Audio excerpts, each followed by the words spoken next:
Welcome to Penrose Learning, where we make understanding easy. You begin by opening the phone app and locating the call history immediately. This is where you'll remove entries. Once the app is open, glance for filters, missed, incoming, outgoing, so you know what you're editing and why. Make sure to back up any important numbers before deletion, because removal is often permanent.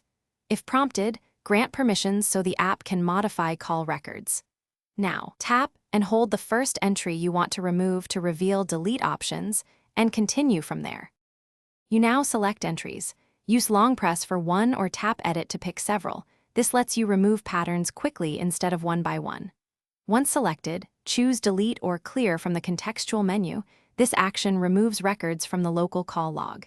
If syncing with cloud services, make sure to disable sync first or delete from both locations, otherwise entries may reappear.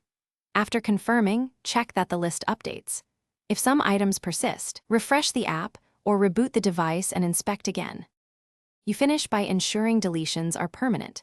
Clear the phone app cache or app data if entries reappear, because cached records can show old logs.